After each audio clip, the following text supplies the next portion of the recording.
আসসালামু আলাইকুম গাইস। এখন আমরা যাবো আমাদের সাইলেসের জমিতে। এখন আমি ফার্ম থেকে বাইরে হব, সাইলেসের জমিতে আমরা যাব। আজকে রোদ কিন্তু খুবই ভয়াবহ রোদ, মানে 40 থেকে 41 ডিগ্রি সেলসিয়াস আজকে আমাদের উত্তরবঙ্গের রংপুর গঙ্গাছড়া থানার ওদিক। খুবই রোদ। দেখেন এখন আমরা ফার্ম থেকে বেরিয়েছি, যে আমাদের ফার্মের পাশে যেটা মডার দেখাছিলাম এর আগের ভিডিওতে আপনাদেরকে। মডার্স আছে ভুট্টা বাড়িতে পানি দেওয়ার জন্য। এটা হচ্ছে পুকুর, মাছের পুকুর। এখন যাবো আমাদের সাইলেসের জমিতে। আসেন। খুবই রোদ, ক্যামেরাতে দেখতে পাচ্ছেন তো, খুবই রোদ, প্রচণ্ড রোদ আজকে।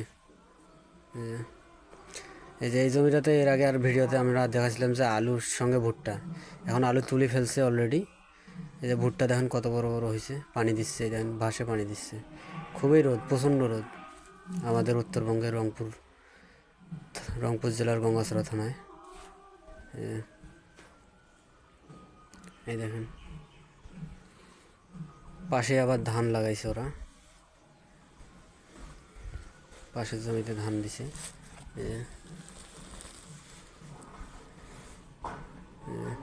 ভুট্টা বাড়ি মানে আলু বাড়ির ভুট্টা কিন্তু খুব দ্রুত বাড়ে। এই যে এখন আমাদের যে তামাক ক্ষেতটা আপনাদেরকে দেখাছিলাম আমাদের জমিতে, এই যে অলরেডি তামাক আমরা ভাঙি নিছি।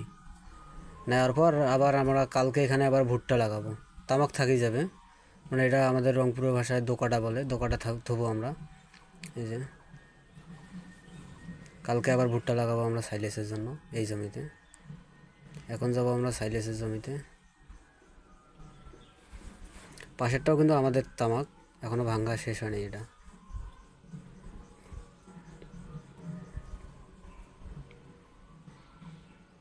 এই যে দেখেন প্রতিটা গাছে কিন্তু দুটা করে মশা বাইর হয়েছে।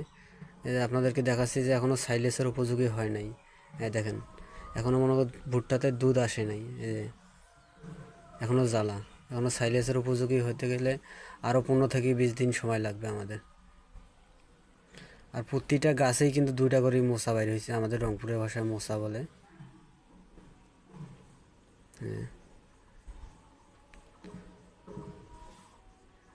এই দেখেন এটা কিন্তু অনেক বড় জমি, 160 শতক জমি, এইটা বিশাল লম্বা জমি। এই দেখেন আপনি ভিডিওতে দেখতে পাচ্ছেন হয়তো, এই দেখেন প্রতিটা গাছেই দুইটা করে মশা আছে, ভুট্টার ঢেরি। এই দেখেন প্রতিটা গাছেই দুইটা করে, দুটাই ফির সমান। এই দেখেন এখান থেকেই টিন দেখা যাচ্ছে যে আপনাদের ওই টিনের ওই দিকটা থেকে আমাদের জমি। এই দেখেন এটা হচ্ছে 160 শতাংশ জমি। আর এটা হচ্ছে আমাদের পানি সেকার শ্যালো মেশিনের বোর্ডিং। পাশেরগুলো মানুষ তামাক দিছিল, এগুলো তো ভুট্টা দিছে, ছোটো ছোটো ভুট্টা।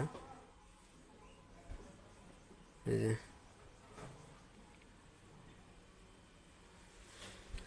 পাশের জমিটার তো অলরেডি ঢেরি আছে, কিন্তু এটা ছোটো ছোটো, জাতের কম বেশি আছে। ভালো জাতের ভুট্টা লাগাইলে ভালো মতো মানে মোটা ঢেরি হয়, আর কম দামি বীজ গালে কিন্তু ঢেরিটা ছোটো হয়। এই দেখেন তা আপনারা নিজেরাই দেখতে পাচ্ছেন। পাশের জমিটা কিন্তু আলু গাছ ছিল, অলরেডি আলু তুলছে, এটারও ভুট্টা অলরেডি হয়ে গেছে, 1 কোমর হয়ে গেছে। এই দেখেন অলরেডি আবার কে জানি ভুট্টাটা ভাঙি রাখছে, আমি বাঁধিয়ে দিব আবার। এরকম করে পাতা দিয়ে বাঁধিয়ে দিলে কিন্তু পড়বে না।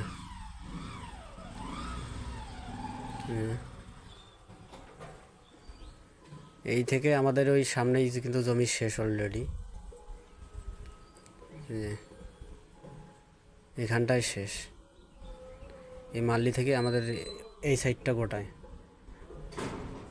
দেখেন আবারও আমরা আরেকটা ভুট্টা দেখাবো আপনাদেরকে। দেখেন এটাও কিন্তু অলরেডি দুধ আসে নাই এখনও, একই দিনকার ভুট্টা করা তো কোনো সমস্যা, মানে এখনও দুধ চাপে না, এখনও 15-20 দিন সময় লাগবে।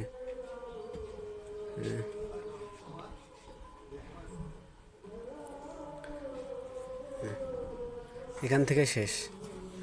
সবাই ভালো থাকবেন, সুস্থ থাকবেন, আল্লাহ হাফেজ।